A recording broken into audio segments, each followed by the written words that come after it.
오늘 말씀은 출애굽기 12장 1절에서 5절 말씀 먼저 제가 읽겠습니다.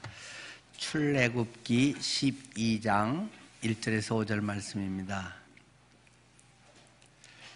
성경 구약 98쪽입니다.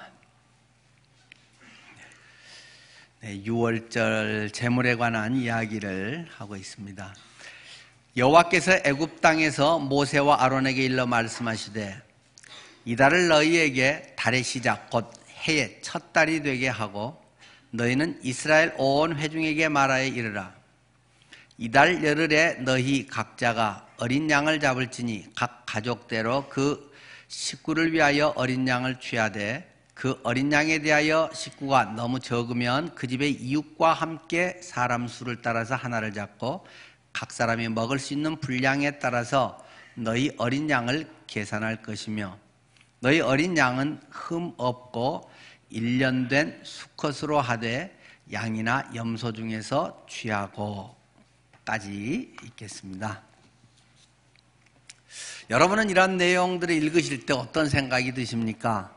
이 6월절 양, 이스라엘 백성들이 출애굽을 하게 되는 그 직전에 마지막 하나님께서 가장 귀한 거, 사람들이 가장 소중하게 생각하는 우상처럼 생각하고 있는 그 맨 첫 것, 첫 자녀를, 첫 아들을 하나님께서 거둬가시는 그러한 재앙의 사건이 그 출애굽의 10번째 사건으로 기록되어 있는 것을 잘 기억하실 것입니다.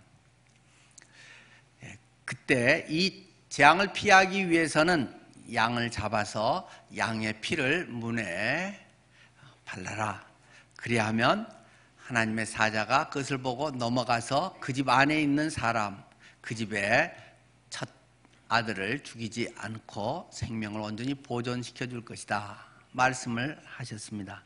그래서 그들은 이 6월절에 양을, 사람 대신에 양을 잡아서 하나님께 바쳤다는 것입니다. 양의 피를 바르고 또 그것을 먹으면서 그 밤을 때로는 긴장하면서 때로는 감사하면서 하나님의 은혜 속에서 그 밤을 지나고 드디어 애굽을 탈출하게 되는 그런 과정이 본문의 내용의 말씀입니다. 이것을 읽으면서 재물에 대한 이야기에 눈길이 갑니다. 흠없는 1년 된 수컷 양이나 염소로 하라고 이야기를 하고 있습니다. 1년 된 숫양, 한 5년, 10년 되고 이제 새끼도 못 낳게 되고 그런 양을 바치면 어떨까? 그런 생각이 듭니다. 또 왜 흠 없는 것으로 하라고 할까? 좀 상처난 것이면 어떨까? 어차피 죽일 건데 뻔히 가지고 와서 죽여서 목 따서 피 받아가지고 문에다가 바를 거고 또 그거 잡아서 다 털 벗기고 잡아서 먹을 건데 병든 거는 좀 곤란하겠지만은 그러나 흠 있는 거 상처 좀 나고 뭐 눈이 좀 이렇게 상하고 뭐 그런 거 어떻겠습니까? 먹는데 아무 지장 없고 피 받아내는데 아무 지장 없는데 여러분이라고 하면 그런 재물을 제일 좋은 거 흠없고 1년 된 통통하게 아주 살쪄있는 그런 좋은 양을 바치는 것이 기쁘겠습니까? 아깝겠습니까? 어차피 잡아 죽일 건데 굳이 그럴 필요가 있나 하는 생각이 들기도 합니다. 여러분은 지난 한 해를 지나오면서 여러분과 하나님과의 관계는 어떤 모습이었을까요? 나는 하나님 앞에 어떤 자세로 살아왔는가? 무엇을 하나님께 드리려고 했는가? 주님과의 그런 관계 속에서 참으로 아까운 것이 무엇이고 귀하게 여기는 것은 무엇이었는가? 이런 것을 한 번씩 더듬어 볼 필요가 있을 것입니다. 오늘 성경 본문을 한 가지 더 읽겠습니다. 마가복음 14장 3절 9절 적어져 있죠. 신약 성경 79쪽에 마가복음 14장 3절 말씀부터입니다. 마가가 전한 복음서 14장 3절 예수께서 베다니 나병 환자 시몬의 집에서 식사하실 때 한 여자가 매우 값진 향유, 곧 순전한 나드 한 옥합을 가지고 와서 그 옥합을 깨뜨려 예수의 머리에 부으니 어떤 사람들이 화를 내어 서로 말하되 어찌하여 이 향유를 허비하는가? 이 향유를 300데나리온 이상에 팔아 가난한 자들에게 줄 수 있었겠도다 하며 그 여자를 책망하는지라. 예수께서 이르시되 가만두라. 너희가 어찌하여 그를 괴롭게 하느냐? 그가 내게 좋은 일을 하였느니라. 가난한 자들은 항상 너희와 함께 있으니 아무 때라도 원하는 대로 도울 수 있거니와 나는 너희와 항상 함께 있지 아니하리라. 그는 힘을 다하여 내 몸에 향유를 부어 내 장례를 미리 준비하였느니라. 내가 진실로 너희에게 이르노니 온 천하에 어디서든지 복음이 전파되는 곳에는 이 여자가 행한 일도 말하여 그를 기억하리라 하시니라. 자, 이 옥합을 깨뜨리는 사건에 대해서는 우리가 너무나도 잘 알고 있습니다. 이 옥합을 깨뜨리는 사건, 오늘 본문에서는 그 옥합이 어떤 옥합인가? 아주 좋은 고급 향유를 담은 옥합이었다라고 말씀을 하고 있었습니다. 오늘 본문의 3절 말씀에서는 그 부사 이런 관형사들이 앞에 쭉 붙어 있죠. 매우 값진 향유. 그 향유인데 그것이 뭐냐? 매우 값진 뿐만 아니라 매우 값진 향유였다라고 우리에게 설명을 하고 있습니다. 그것은 다시 또 설명을 하면서 그건 퓨어 100%, 순도 100%의 아주 고급 나드 향유가 굉장히 고급 향유죠. 이 나드 향유 한 옥합이었다라고 설명을 하고 있습니다. 그 값이 얼마나 되냐? 성경에 거기 기록이 되어 있죠. 그 값은 한 사람의 연봉 정도가 된다. 우리식으로 하면 한 3천만 원 정도는 된 것 같아요. 한 데나리온이 남자들 장정 1일 1당 정도 해당되니까 한 10만 원 정도 보통 친다고 하더라도 한 3, 4천만 원 정도 되는 그러한 그 값이 나가는 아주 귀한 비싼 향유라고 성경은 기록하고 있습니다. 그런데 이것을 보면서도 역시 아까운 생각이 들지 않습니까? 쏟아 부어버릴 건데 그게 절반만 들어도 괜찮을 것 같고 꽉 차 있어도 괜찮을 것 같고 그게 좀 최하급을 써도 별 문제가 없을 건데 악취나는 거 상한 것도 아니고 최고 고급이라고 하나 조금 하품이라고 하나 그것이 얼굴에 한 방울씩 해서 바르는 것도 아니고 지금 이 여자는 머리에서부터 쏟아부어서 온 몸으로 흘러내린 것이라고 성경이 좀 기록해 주고 있는데 그렇게 쏟아부어서 하는 것을 뭘 그렇게 고급으로 3, 4천만 원짜리를 한 방에 써버리냐. 그래서 사람들은 그것에 대해서 낭비다라고 이야기하고 있다는 것입니다. 4절 말씀이죠. 어찌하여 이 향유를 허비하느냐. 왜 그렇게 낭비하고 있냐라는 것을 지금 책망하고 있습니다. 자, 우리는 여기 본문을 통해서 두 가지 가치관을 보게 됩니다. 두 가치관이 아주 대조적으로 기록이 되어 있죠. 한 가지 가치관은 무엇입니까? 아마 이것은 예수님을 쭉 오래 따라다녔던 제자들도 비슷했던 것 같고, 거기에 있었던 사람들이 거의 똑같은 가치관으로 예수님을 오래 믿은 사람이나 예수님을 별로 잘 안 믿고 처음 만난 사람이나 거의 이러한 돈 문제의 가치관은 거의 차이가 없을 정도의 모습인 것을 우리에게 제시해주고 있습니다.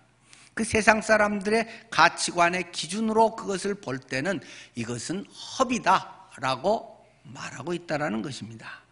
허비다. 그래서 그들의 마음 상태가 어떻습니까? 그 장면을 보고는 와 대단하다. 와 어쩜 저렇게 할 수 있을까? 이렇다고 말하고 있지 않습니까? 성질냈다라고 말하고 있습니다. 오늘 본문 4절이죠. 어떤 사람들이 화를 내어 서로 말하되 어찌하여 이 향유를 허비하는가. 성질냈다라는 것입니다. 지금 이 사람들이 왜 성질을 내는 걸까요? 왜 화가 나는 걸까요?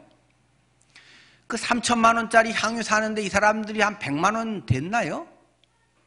10만 원도 안 됐고 그 여자 혼자서 무슨 공고를 해서 펀드를 모집해서 한 것도 아니고 주님을 위해서 하겠습니다 나팔 불고 한 것도 아니고 그냥 조용히 갖고 와서 그 향유를 깨뜨려서 주님께 붓고 아무 말도 안 했는데 이거는 3천만 원짜리인데 내가 합니다 하고 나팔 불지도 않고 그냥 했는데 옆 사람들이 막 성질 나가지고 그것에 대해서 야, 저 3천만 원짜리를 저렇게 한 방에 쏟아버리면 어떡하는 거야 하면서 막 화를 냈다는 것입니다. 여러분은 어떤 때 화가 나십니까? 혹시 여러분도 돈 문제에서 어떤 것에 막 화가 날 때가 어떨 때 있을까요? 이렇게 화를 내면서 근데 이런 사람들일수록 굉장히 고상한 명분을 붙여야 되는 거죠. 이 전문가 지식인들일수록 그런 것에 대해서 그냥 화만 내면 저 사람 왜 그래? 돈 갖고 쫀쫀하게 그래? 이런 말 듣기 때문에 굉장히 좋은 명분을 붙여야 되죠. 누구라도 맞아 고상하게 어떤 자기의 뭔가를 세울 수 있는 그게 뭡니까? 복지 문제를 거론했다는 것입니다. 이건 누구라도 다 공감해주고 누구라도 따라올 수 있는 맞아 해줄 수 있는 것을 끌어들여서 이야기를 하고 있다는 것입니다. 그것이 구체적 기록되어 있죠. 가난한 사람들에게 3천만 원을 주었다면 3천만 원을 가난한 사람들에서 기부했다면 자 우리가 밥을 먹여도 저 사람들에게 무료 급식을 하면 몇 사람에게 몇 끼를 먹일 수 있겠어? 아니면 옷을 하나씩 사줘도 몇 개를 해줄 수 있겠어? 여러 가지 많은 것들을 얼마든지 이야기할 수 있다는 것입니다. 가난한 자들에게 하는 것은 굉장히 좋은 것이고 성경이 우리에게 권유하고 있는 것입니다. 구약 성경은 우리에게 가난한 사람들에 대해서 굉장히 자주 말씀을 하고 있습니다. 잠언에서는 가난한 사람들에게 너희가 잘해준 것은 하나님 나에게 빌려준 것과 같은 것이다. 내가 갚아준 거다. 내가 그 사람들에게 하면 내가 빚쟁이인 셈이야. 그렇게까지 잠언에서도 이야기를 하고 너희는 고아와 과부들을 잘 살펴라. 그런 이야기를 수없이 우리에게 하고 있습니다. 요즘식으로 말하면 사회 보호 대상자라는 그런 말입니다. 예수님이 사시던 서기 1세기경 시대 그리고 구약 시대의 기원전 이런 때 이 고아라든가 과부 이런 사람들이 사회적으로 나가서 해먹고 살 수 있는 게 거의 없던 시대입니다.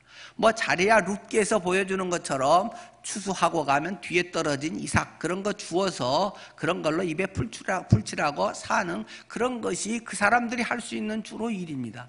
요즘 같은 무슨 산업사회가 되고 또는 정보화 사회가 돼서 전문인이 되고 그들이 뭔가 자기의 어떤 재능을 발휘해서 할 수 있는 것이 거의 없던 남성 중심의 그런 농경문화, 목축문화의 사회에서 그들이 할 수 있는 거는 양치고 가서 곡식 심어서 이런 김 메고 그런 것이고 주로 힘 잘 쓰는 남자들이 중심이 돼서 많이 할 수밖에 없는 그런 시스템이라는 것입니다. 그렇기 때문에 자연히 이분들은 계속 소외되고 계속 그 어려운 대물림을 할 수밖에 없기 때문에 사회적 시스템으로 이런 사람들을 특별히 눈여겨봐서 잘 챙기라고 이야기하고 있습니다. 그런 점에서 봐서도 성경의 관점과 매우 잘 맞는 고상한 이야기라는 것입니다.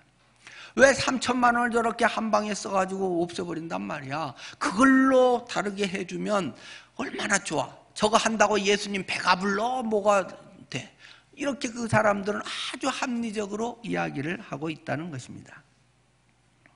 그런데 하나님의 가치관은 상당히 다르다는 것을 오늘 성경은 우리에게 대조적으로 말씀을 하고 있다는 것입니다. 예수님께서 직접 말씀하고 계시죠. 가만둬라. 왜 저 사람 저렇게 니들이 괴롭히고 있냐. 맞아, 니들 말이 더 맞네. 니들이 똑똑해. 이렇게 주님이 말씀하시지 않고 왜 니들 저 사람 괴롭히고 있는 거야. 저 사람이 좋은 일을 하고 있는 거야. 저 사람 하는 게 잘하고 있는 거야. 라고 예수님은 분명히 6절에서 말씀을 하고 있는 것입니다. 자, 가난한 사람들 굉장히 중요하지. 이런 복지라든가 이러한 것은 굉장히 소중한 일이야. 그런데 그런 사람들은 너희 옆에 항상 있어. 이 인류 역사상 가난한 사람이 없던 시대는 없어. 모두가 다 평등하게 다 된 때는 없고 언제든지 너희들이 하면 할 수 있어. 그러나 항상 때가 다 있는 것은 아니다라는 것입니다. 항상 하고 싶다고 다 할 수 있는 것도 아닙니다. 아무 때라도 원하는 때 그런 분들은 너희들이 도울 수가 있지만 나는 너희와 항상 함께 있지 아니하니라 말씀하고 있습니다. 항상 나는 너희와 함께 있지 않다. 그런가요? 그렇습니다. 마태복음 28장 20절 마지막에서는 볼지어다 내가 세상 끝날까지 너희와 항상 함께 있으리라 말씀하셨지만 그것은 예수님의 이제 부활에 관한 이야기, 그리고 부활하셔서 우리와 항상 함께 하실 그것을 지금 이야기하는 것이고, 예수님께서 이 공생애 동안 이 땅에 발붙이고 사는 그 동안에 그것은 항상 있는 것이 아니다. 지금 내가 마르고 닳도록 있을 것 같지만 나는 곧 십자가에 못 박혀 죽는다. 적어도 3번 이상을 예수님은 공식적으로 제자들에게도 이야기를 하고 주님께서는 떠나간다라고 말씀을 자주 하셨습니다. 그런데 이 여자는 자기 힘을 다하여, 아니 어쩌면 힘에 겨울 수도 있겠죠. 이 여자가 그 3천만 원짜리를 어떻게 준비를 했겠습니까? 또 이 당시에는 그 결혼 지참금으로 보통 이러한 향유를 준비를 했습니다. 여자들이 그래서 이 우리 혼수품 준비하듯이 나중에라도 어떤 어려움 되면 이거 팔아서 이제 또 뭐 또 하고, 그래서 우리 그 뭐 폐물 이렇게 준비하듯이 여자들이 결혼 전에 준비하는 굉장히 소중한 것이 이 향유라는 것입니다. 그리고 이것이 뭐 조금 쓸 수 있는 게 아니고 이제 고급일수록 옛날에 이렇게 한 번에 밀봉이 돼서 아주 순도 100%를 유지하는 것이죠. 지금도 뭐 그런 거 있지 않습니까? 근데 요즘은 그래도 포장 기술이 많이 발달했기 때문에 막에 이런 것이 잘 돼서 냄새도 안 나가고 뭐 안 엎질러지고 이런 이제 마개가 잘 그 완충작용이 돼 있어서 이제 그런 거 잠그면 괜찮습니다만 옛날에는 그런 게 쉽지가 않죠. 그래서 이제 고급일수록 이런 게 완전 밀봉되고 그 한 방에 꼭 필요할 때 이제 써야 되는 경우들이 많이 있습니다. 지금도 그런 것이 이제 병원 가면 약 앰플 그 주사 유리로 된 그것이 지금 그렇게 돼 있잖아요. 그래서 그런 것이 오염 안 되게 유리로 만들어져서 쓸 때 위에 딱 돌려서 똑 따고 한 번 주사해 가고 그거 이제 버리는 거잖아요. 그것하고 조금 놔뒀다가 또 쓰고 이러면 안 되는 거거든요. 이건 한 방에 써야 되는 것들은 이 앰플식으로 나오는 거죠. 그러니까 이 옥합이 3천만 원짜리가 한 방에 할 수 있는 그러한 것으로 완전 밀봉이 되어 있다는 것입니다. 그래서 이 옥합을 깨뜨려야 되는 것이죠.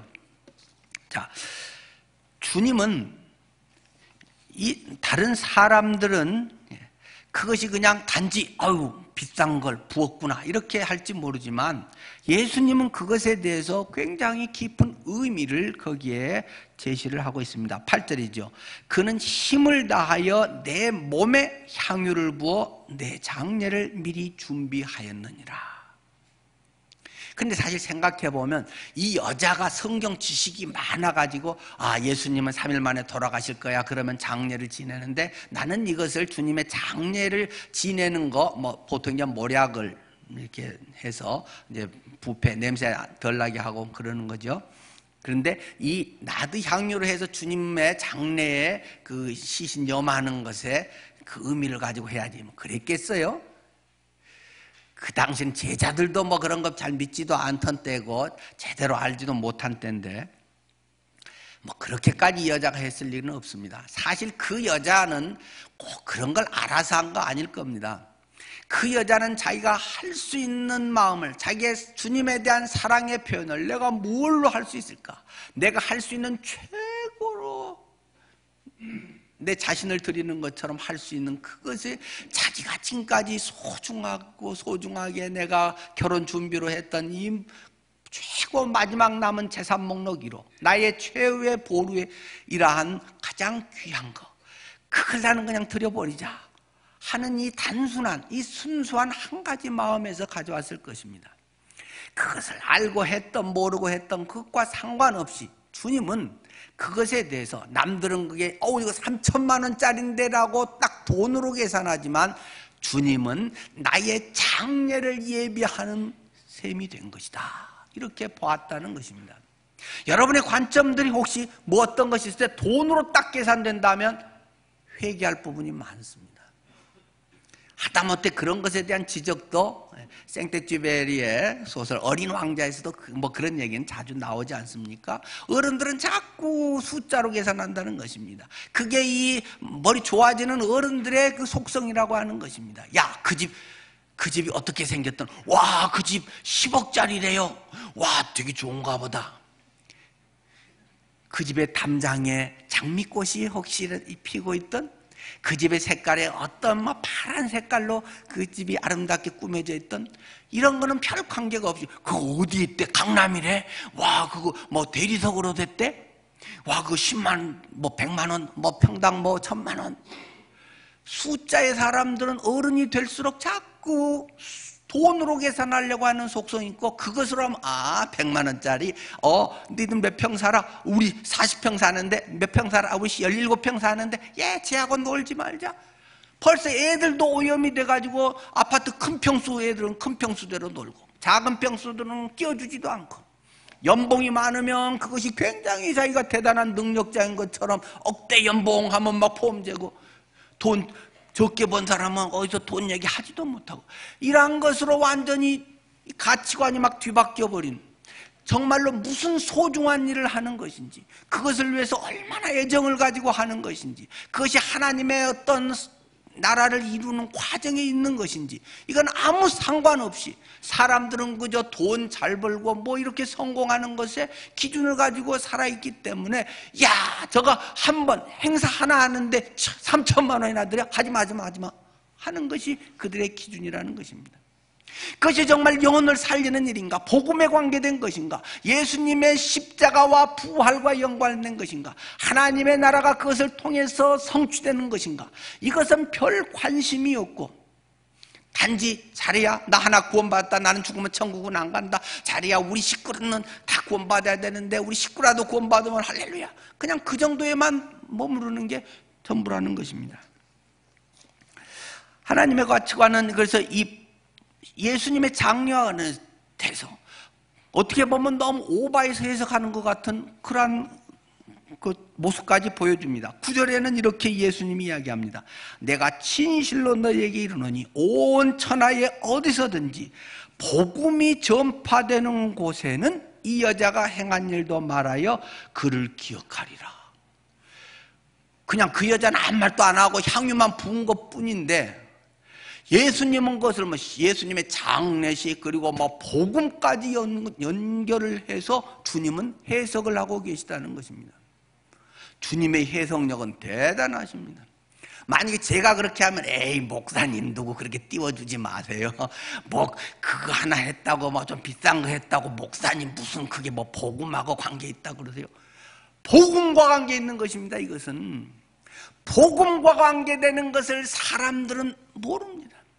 복음과 관계되는 것에 대한 돈을 드릴 줄을 모르는 것입니다.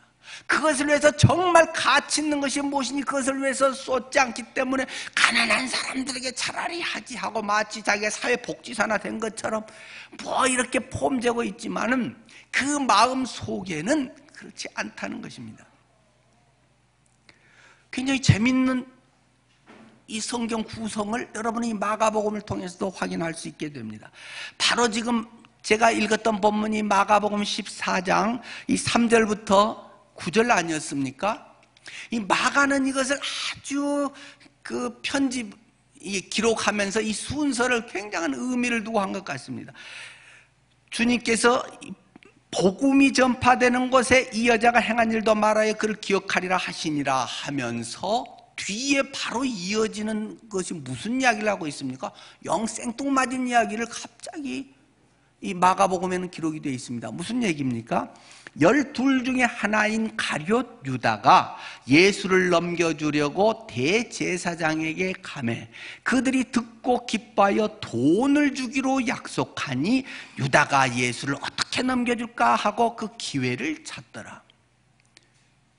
여러분, 이게 전혀 다른 내용을 그냥 끝났고 이렇게 써놓은 것 같습니까? 마가는 이것을 아주 의미 있게 이 기록의 순서를 우리에게 주고 있지 않습니까? 바로 앞에서 어떤 사람들이 그랬다고 했는데 제자들 마음도 똑같고 제자들의 재무위원장이었던 이 담당자 가룟 유다가 사람들은 그렇다고 해. 그럼 제자들은 틀려? 제자들 속에서도 그 중에 그래도 이 돈 준 사람이 제자들 중에서 힘이 있거든요. 그런데 그가 가룟 유다가 예수를 넘겨주려고 제사장에게 갔는데, 그러니까 그 제사장들 넘겨주니까 좋게 듣고 기뻐해서 결국 거기에 개입되는 건 돈이라는 것입니다. 돈을 주기로 약속하니 유다가 예수를 어떻게 넘겨줄까 하고 기회를 엿보고 있었더라는 것입니다. 돈을 주기로 한 것입니다.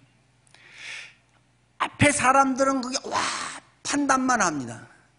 저 3천만 원짜리인데 라고 이야기만을 하지만은 가룟 유다는 거기에 더 구체적으로 돈이 개입돼서 그 여자는 그것을 해서 예수님 장례를 치렀다고, 장례에 대한 것을 대비했다고 했는데 팔아 먹어버리는 일을 제자는 하고 있다는 것입니다. 얼마나 제자이면서도 예수님과 늘 함께하고 예수님 이름을 들먹이고 예수님과 동행했다고 하면서도 그의 삶의 모든 것은 돈과 관계 있는 것입니다. 계속 주님과 함께해서도 돈 계산하고 뭐 하면서도 돈은 당연히 우리들은 먹고 살고 생활하는 것에 매우 중요한데 단지 돈을 수단으로 봐야 되는데 돈이 목적이 되고 돈이 가치의 기준이 되고 판단의 초점이 돈에 있다는 것이 가룟 유다와 이런 주님과 함께 했지만 그들의 본심은 거기에 있다는 것을 마가는 우리에게 아주 지금 대조적으로 이것을 기록해가면서 설명하고 있다는 사실입니다. 그러나 이 여인, 이 죄 많은 여인이라고 또 다른 본문에서 더 이야기를 하죠. 이 죄 많고 무시하고 저까짓 게 무슨 성경을 알아, 저까짓 게 무슨 신앙이 좋아, 인제 초보자가 막 쟤는 뭐 저 옛날 사는 게 못된 그하고 비윤리적이고 지탄받을 만한 이 여인인데 그 여자는 복음이 전파되는 곳에 이 여자의 이 일이 기억되리라고 주님은 말씀하셨습니다. 자, 한 해를 마무리하면서 나의 마음 자세가 어땠는지를 한 번씩 점검해 볼 필요가 있습니다. 혹시 우리의 마음이 주님에 대해서나 또는 다른 사람을 대할 때나 우리가 그 우선적으로 하고 있는 건 무엇일까? 내가 주님에 대해서는 정말 정성을 다해서 하는가? 그런 것을 한번 생각해 볼 필요가 있습니다. 자칫하면 복음 하면서 굉장히 약한 부분들이 행위에 대한 문제일 수 있습니다. 너희가 그 은혜를 인하여 믿음으로 말미암아 구원을 얻었나니 이것이 너희에게서 나온 것이 아니요 하나님의 선물이라. 행위에서 나온 것이 아니니 이는 누구든지 자랑하지 못하게 함이니라. 행위에서 나온 것이 아니어서 자랑할 것이 없는, 감사할 것밖에 사실 없는 거라는 말인데, 자랑할 것이 없기 때문에 행위에서 나온 것이 아니라는 것, 이런 것에서 잘못된 복음주의는 행위에 대한, 삶에 대한, 우리의 생활의 윤리에 대한 것을 대수롭지 않게 여깁니다. 그리스도인이 별로 사회인과 구별되지 않고 정결하게 깨끗하게 돈 벌고 일하는 방식이 정직하고 깨끗하게 하지 않고 일반인처럼 하고 행위가 아니고 주님의 보혈로 다 용서되는데, 구하면 다 주님은 용서해 주시는데, 이러한 잘못된 복음관을 가지고 함부로 사는, 그냥 세상 사람처럼 사는 사람들이 적지 않다라는 것입니다. 그러나 그것은 완전히 복음을 왜곡하고 있는 것입니다. 복음이 내 안에 들어온 사람은 정결할 수밖에 없는 것입니다. 내 안에 성령 거룩한 영이 계시기 때문에 남들보다 훨씬 윤리적 도덕적 기준이 높아지게 되는 것입니다. 세상 사람과 같아서는 안 되는 것입니다. 내 안에 성령이 계시기 때문에 나의 양심이 훨씬 예민해서 남들은 그럴 수 있지 않은데 내 마음에는 계속 찔림이 됩니다.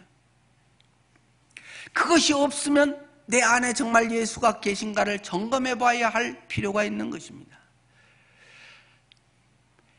행위로 구원받은 것이 결코 아니지만 행위는 구원받았음이 여실히 증명되는 가장 대표적인 생생한 증거라는 사실입니다. 그것을 야고보가 우리에게 말하고 있지 않습니까? 행함이 없는 믿음이라고 하는 것, 그것 자체는 죽은 것이다, 가짜다라고 우리에게 말하고 있는 것입니다. 행함으로 드러나지지 않는 믿음이라고 주님의 은혜를 받았습니다, 이런 거짓말이 어떻게 사실일 수 있겠느냐라는 것을 우리에게 말하고 있는 것입니다. 안 믿는 사람도 그 정도 사는데 정말 믿어서 거룩해지고 그리스도의 보혈로 의롭게 되고 주님의 선한 능력이 내 안에 있는데 어떻게 그렇게 살 수 있냐는 것입니다. 그렇게 살지 않는 것은 없기 때문이다라고 하는 것을 성경은 우리에게 말하고 있는 것입니다. 그래서 주님은 우리에게 말합니다. 너희는 마음을 다하고 뜻을 다하고 정성을 다하여 주 너의 하나님을 사랑하라. 자칫하면 우리가 이 정성이라고 하는 이러한 단어들에 대한 오해가 많습니다. 종교라고 하는 많은 것들은 정성을 다해서 치성을 하고 뭐 정화수를 떠놓고 빌고 어떤 이런 개념들이 많기 때문에 그냥 복음 안에서는 다 해결됐고 자유고, 그렇기 때문에 그러한 정성은 별로 없이 주님이 다 해결해서 할렐루야 아멘 믿습니다, 그러면 그냥 끝나는 것처럼, 믿음으로 다 땜빵을 하는 것처럼 착각을 합니다. 그렇지 않습니다. 주님에 대한 그런 것이 있을수록 정성이 더욱 갈 수밖에 없다는 것입니다. 더 그것이 소중해지고 그것에 대한 가치가 더욱 귀하기 때문에 더 소중하게 여길 수밖에 없다는 것입니다. 우리의 예배 자세도 그럴 것이고 주님께 드리는 것도 마찬가지고 직장 생활에서도 마찬가지라는 것입니다. 어제 토요일 저녁에 우리 장명희 집사님 간증을 하셨습니다. 장명희 집사님 간증 내용 중에 그런 내용이 나오대요. 어머님의 위에, 장명희 집사님 위에 그 언니 둘하고 오빠가 다 그 세상을 떠나고 이제 어머님이 굉장한 그 고통 속에 아픔을, 자녀를 셋이나 잃었으니 얼마나 참 힘드셨겠어요. 그리고 예수님 믿고 이제 그분이 변화되고 완전히 복음 전하고 그러면서 자녀들 신앙 교육을 하면서 어제 말 그대로 하면, 야, 교회 헌금할 때는 깨끗한 돈으로 헌금해라. 그리고 교회 예배 갈 때는 단정하게 옷 입고 가라. 뭐 이제 이런 몇 가지를 어려서부터 쭉 어머님께 그 교육받았다고 그런 말씀을 하시더라고요. 나의 헌금의 그런 자세나 이런 것들도 정말 깨끗한 돈으로 할 그런 것들이, 사실 깨끗한 돈으로 하나 더러운 돈으로 하나 돈의 가치가 뭐 차이가 있겠습니까? 아주 깨끗한 은행에서 막 나온 돈 5만 원짜리는 뭐 10만 원으로 쳐주고 막 때 묻은 것은 만 원으로 치고 그런 거 있겠습니까? 교회 뭐 헌금하면 돼서 다 그냥 은행에 입금하면 교회에서 그냥 동그라미 얼마 뭐 이렇게 해서 찍혀 나올 뿐이지 깨끗했고 더러웠고 이런 게 상관이 있겠습니까? 그러나 그것을 드리는 사람의 마음에 액수 못지않게 중요한 것이, 내 마음을 나를 대신해서 드리는 것처럼 내가 있는 것 중에서 깨끗한 것을 가지런하게 해서 드리는 이런 자세가 하나님께 대한 예배자의 자세 아니겠습니까? 뭐 그래서 저도 우리 교회에 누가 설교를 하러 오신다든지 또는 뭐 우리 선교사님들 뭐 이렇게 할 때 되도록 저기 이제 재무팀에서 그거 뭐 사례비를 갖고 오면 제가 할 수 있는 대로 다시 그것을 내서 확인을 하면서 이제 드립니다. 뭐 혹시라도 바로 막 바쁘게 갖고 와서 돈이 뒤집어져 있고 그러면 다시 정리를 합니다. 신사임당이 앞면 오른쪽으로 꼭 오게 이렇게 다 가져오냐고, 앞에는 되도록이면 그 중에 깨끗한 돈을 이렇게 해서 딱 받았을 때 기분이 꾸겨진 돈이 있으면 그 기분 좋겠어요?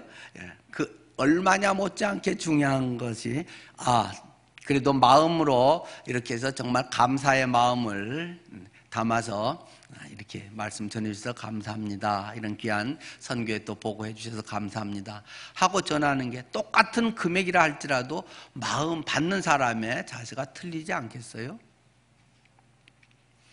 우리가 이거 얼마야? 라고 자꾸 실용적으로 너무 가려고 합니다. 산업사회는 그렇게 가도 됩니다. 돈 그렇게 갈 수 있습니다. 그러나 적어도 신앙인들의 삶은 우리들의 마음이 담겨야 됩니다. 말도 마찬가지겠고 돈도 얼마 하지 뭐 마지 못해 때로는 이렇게 하는 것과 얼마라도 내가 할 수 있는 것을 정성을 들여서 하는 것은 하나님 앞에 매우 다르지 않겠습니까? 실용주의와 합리주의적 신앙을 우리가 벗어나려고 자꾸 해야 되는 것입니다. 두 번째로 나의 하나님을 향하는 신앙의 모습은 어떠신가 하는 것을 살펴볼 필요가 있습니다. 하나님은 보이지 않습니다. 보이지 않는 하나님을 보이는 하나님처럼 믿음의 사람들은 여기고 섬겼다라고 말씀하고 있습니다. 보이는 하나님처럼 하는 사람들은 교통신호에 교통경찰이 없으면 그냥 가버리는 수들이 많이 있지 않습니까? 그러나 교통경찰이 있으면 굉장히 달라지지 않습니까? 여기에 대통령이 오면 상당히 또 달라지지 않습니까? 하나님은 안 보이는 분이고 어디서나 보시는 분이고 하나님은 참으로 귀한 분이라고, 가장 높으신 분이라고 이야기합니다. 그러나 많은 경우 하나님이 없는 것처럼, 보이지 않는 것처럼 행합니다. 그러나 믿음의 사람과의 큰 차이는 하나님이 마치 눈에 보이는 것처럼, 내 옆에 있는 것처럼 그렇게 살아간다는 것입니다. 나는 한 해 동안 거룩한 낭비를 얼마나 했는가를 여쭙고 싶습니다. 향유 쏟아붓기를 얼마나 했냐를 묻고 있습니다. 나는 거룩한 낭비를 잘 했을까요? 사람들은 낭비를 굉장히 잘못된 것이라고 생각합니다. 그냥 허투루 낭비하는 것은 잘못입니다. 과소비가 됩니다. 허비하는 것이 됩니다. 그러나 성경은 우리에게 거룩한 낭비를 오히려 권유하고 있습니다. 손해보는 것 같은 일에, 안 해도 되는 것에, 남들은 다 안 하는 것에 바보처럼 내가 한 일은 얼마가 될까요? 많은 현대인들과 똑똑해질수록 사람들은 아주 스케줄을 잘 짜서 스케줄대로 착착착 진행을 하려고 합니다. 그러나 적어도 신앙에서는 별로 좋은 태도가 아닙니다. 체계 있게 아주 규모 있게 하는 것은 성경이 우리에게 권유하고 있는 바입니다만, 자기의 능력, 자기의 어떤 스케줄로만 너무 타이트하게 짜놓으면 다른 것을 돌아볼 여유가 없어집니다. 마음이 불편해집니다. 제가 하루 스케줄 빡빡 빽빽한데 누구 집사님이 오셨습니다. 그래가지고는 와서 뭐 커피 한 잔 마시면서 목사님 어떠세요 하고 만약에 1시간 2시간을 그냥 막 이야기를 하면, 제가 만약 스케줄이 막 빠듯하게 해놨는데 그러면 제 마음이 즐겁겠습니까? 이 집사님 왜 주책이야, 빨리 안 가시나? 나중에 빨리 하고 어디 뭐 심판 가야 되는데, 빨리 저 일 해야 되는데, 뭐 이거 설교 준비해야 되는데, 뭐 해야 되는데, 빽빽하게 했으면 그 사람을 편하게 맞아지겠습니까? 언제 가나? 뭐 이렇게 하면 그게 진정한 교제가 되겠습니까? 하나님의 일을 하는 사람은 좀 헐렁해야 됩니다. 조금 엉성하고 바보스러워야 됩니다. 너무 똑똑한 사람들은 자기 스케줄에 틀에 박히기 쉽고 그러면 일 중심이 되고 인간 중심이 되기 쉽습니다. 사회에서는 그런 사람들 일 잘한다고 하지만 여러분이 하나님 일 할 때는 약간 헐렁하게 조금 나사 빠진 사람처럼 하는 게 아주 잘하는 것입니다. 오늘 주보에 여러분 점심이 없다라고 말씀을 드렸습니다. 지난주부터 오늘은 점심 없습니다. 예배 끝나고 가시면 됩니다. 식사 각자 알아서 하시고 집에서 이제 뭐 쉬다가 저녁 송구영신 예배 10시 반까지 오시면 됩니다. 그런데 점심이 생겨버렸습니다. 누가 뭐 미리 말도 안 하고 교회에서 점심 지원금도 안 줬는데 식사 당번도 없는 날인데 점심을 해버렸다네요. 그냥 고등어를 또 뭐 한 상자를 뭐 해갖고 지금 고등어 조림을 한참을 하고 있습니다. 뭐 집에 가실 분은 가셔도 되고 남아서 잡수고 가실 분들은 잡수고 가셔도 되겠습니다. 아마 몇십 명분은 충분히 뭐 되는 것 같습니다. 그러면서 또 올라가 봤더니 고등어 조림만 있는가 했더니 또 다른 게 있더라고요. 새송이버섯 부침개도 있고 그 다음에 또 올라가 봤더니 또 호박전도 또 하고 있어요. 근데 이거는 왜 하는 거예요? 그랬더니 애들은 매워서 고등어 조림 이거 잘 못 먹을 수 있잖아요. 그러니까 애들을 위해서랑 새송이 그것으로 부침개 호박전을 또 했다는 거예요. 누가 그런 거 하래요? 당번이 있어요? 오늘 설거지 당번도 없는데 그거 누가 설거지 하려는지 모르겠어요? 바보지요. 집에 가서 빨리 쉬는 게 본인 편한데. 교회 일은 그렇게 하는 겁니다. 안 해도 되는 걸 하는 겁니다. 내가 당번인가 아닌가? 그거는 또 기본적인 건 있어야 규칙적으로 잘 되고 미리 준비를 하기 때문에 하는 거지만 안 해도 되는 걸 하는 게 은혜의 삶이라는 것입니다. 사회에서는 그러면 이용당하고 바보가 됩니다. 하나님의 일은 헐렁하게 하는 것이다. 손해를 작정하고 하는 것이다. 그러니까 머리 좋은 사람들이 하나님 나라에는 별로 합당하지가 않다는 것입니다. 다 계산적인 사람들은, 아주 합리적인 사람들은 그것을 뛰어넘지를 못하는 것입니다. 어떤 것을 내가 일을 할 때 기준이 이게 맞냐 틀리냐 그런 것을 기준하는 사람은 늘 율법적인 삶을 살게 되어 있습니다. 이게 맞냐 맞냐 틀리냐, 이게 한 번 해야 되느냐, 두 번, 왜 나는 두 번 하느냐, 이런 것 따지면 구원은 받았을지 모르지만 늘 마음이 불편합니다. 이래야 되는데 저래야 되는데 늘 옳고 그름을 따지는 사람은 항상 신앙의 바닥을 기게 되어 있습니다. 마음에 기쁨이 없습니다. 항상 내 마음에 맞고 항상 정의롭고 항상 하면 천국이지 뭐 이 세상에 그런 데가 어디 있겠어요. 그러나 그리스도인의 삶은, 은혜의 삶과 성숙한 사람의 삶의 기준은 기준 자체가 틀린 것입니다. 이것이 덕이 되느냐 덕이 되지 않느냐는 것입니다. 부모가 자녀를 키우듯이 이렇게 할 때 우리 애에게 정말 애가 유익할까 아닐까, 지금 여기서 혼을 내는 게 정말 좋을까, 정말 좀 때려야 될 것 같은데도 참고 하고 좀 더 하고, 오히려 그런데도 그냥 더 맛있는 것 사줘가면서 얼르기도 하고, 이게 덕이 되는가 덕이 되지 않는가의 그 성숙한 그리스도에는 기준이 있다는 것입니다. 이 기준을 빼고 맨날 이래야 되는데 왜 저런 거야, 이게 맞는데 틀린다는 사람은 항상 그런 바닥의 신앙생활만 하는 것이고, 세상에서는 그런 사람이 똑똑하고 앞서갈지 모르지만 하나님 나라에 적합하지 않은 사람들입니다. 하나님은 그런 사람을 사용하지 않습니다.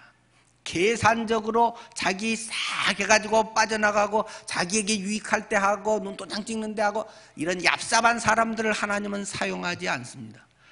바보같이 하고 가라면 가고 가다가 죽으라면 순교당해버리고 그냥 그런 사람들을 통해서 하나님의 역사는 이루어져 가는 것이고, 하나님의 왕국은 이루어져 간다는 것이 성경이 우리에게 가르치고 있는 법칙이라는 것입니다.